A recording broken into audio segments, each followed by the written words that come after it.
20 years ago, most people over 65 had full dentures. These days, most of our elderly have at least some of their own teeth. Care workers can make a big difference to the oral health of their clients. And to do that, you need to understand oral diseases. As care workers, you're in a great position to ensure that your clients keep those precious pearly whites. So, let's start by taking a look at how tooth decay happens and how fluoride reverses tooth decay. The outside of your tooth is made up of millions of crystals, and one part of the crystal is calcium. Your tooth is bathed in saliva, and as long as your saliva is neutral, the tooth is stable. Your tooth is safe if your mouth is neutral. But let's see what happens when you eat something that is sugary or starchy. The bacteria in your mouth convert the sugars and starches into acid, and the acid starts to dissolve away your tooth. That's called an acid attack. The calcium escapes into the saliva, and if that happens too often, you get a hole in your tooth. The good news is that the calcium can get back into the tooth if there is fluoride in your saliva. Here comes the fluoride to the rescue, and it grabs the calcium and rehardens the tooth. The fluoride then gets trapped into the crystals, and believe it or not, the crystals become less vulnerable when the next acid attack happens. So, two ways of stopping decay are firstly, cut back the number of times that the mouth has sugary and starchy food and drink. That way, the mouth doesn't have so many acid attacks. There are loads of tooth-friendly foods that can be chosen for a snack. You could try plain dairy products. And secondly, make sure the client gets plenty of fluoride. That's twice a day brushing with a fluoride toothpaste and lots of tap water through the day. If they do like to have something sugary, they can finish with a swish and swallow of some water. Now, you need to know that lots of your clients are going to get tooth decay more easily than most people because they don't all have great saliva. The saliva is the stuff that washes away the acid, so your mouth gets back to neutral. Remember, your tooth is safe if your mouth is neutral. If your clients are on lots of medications, there's a good chance that one of them will cause dry mouth syndrome. Let's look at a graph that shows you what happens to the acid in your mouth when you eat and drink sugary food and drinks. Your teeth can cope with about 5 acid attacks a day.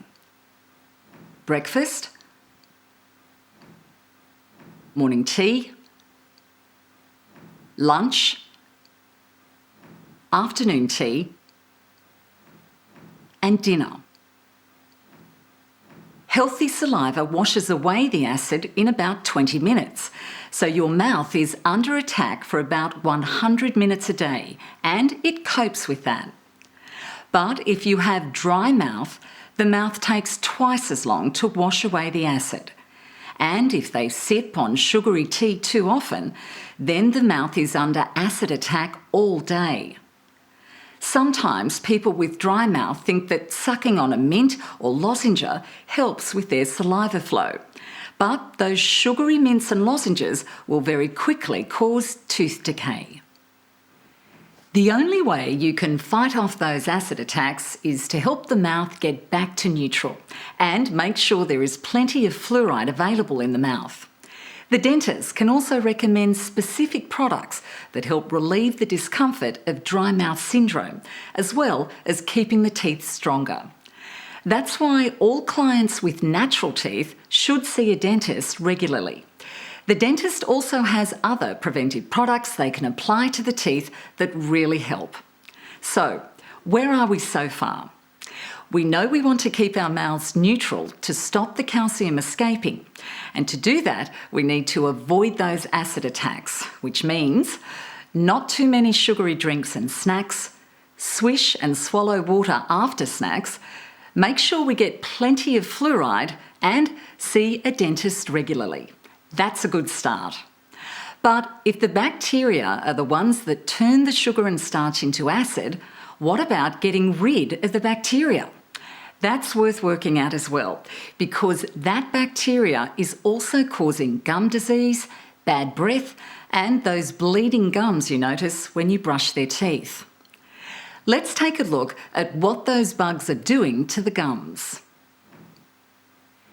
There is a little pocket between your gum and tooth, and in a healthy mouth, it is only about 1 or 2 millimetres deep. But if you don't clean along the gum line properly, the bacteria sit in the pocket and start to cause the gum to lift away from the root of the tooth, so the pocket gets deeper. Then it's harder to clean the pocket. And next thing, the bone starts to recede and the tooth becomes loose and falls out. So, we have to fight off those bugs by regular toothbrushing, especially along the gum line. Toothpaste contains chemicals that disinfect the mouth. It's like washing your hands. You need the soap, but you also need to rub your hands together to physically get rid of the bugs. Actually, there are some bugs in the mouth that are more damaging than others. Good bugs and bad bugs. So the chemicals in toothpaste try to get rid of the bad bugs and leave the good bugs alone. If you can do that, not only will their mouth be more healthy, their whole body will be better off. Poor oral health is related to more chest infections, even heart problems, and the control of diabetes is linked to how clean a person's mouth is kept. Don't underestimate the importance of a timely dental check. The Oral Health Assessment tool is designed to help you work out who needs to visit a dentist. It's just 6 simple questions about a person's teeth, mouth, and dentures. Do you have any of your own natural teeth? Have you had pain in your mouth while chewing? Have you lost any fillings, or do you need a dental visit for any other reason? Have you avoided laughing or smiling? Have you had to interrupt meals? Have you had difficulty relaxing? A yes to any of these means the client needs to see a dentist. Well, that's pretty well the whole story. Brush off the bugs with fluoride toothpaste. Have more tooth-friendly foods and less snacking on sugary, starchy food and drink. See the dentist regularly for special fluoride treatments. Oh, and if they do snack a bit too much, try and get them to swish and swallow water after their treat. That'll help.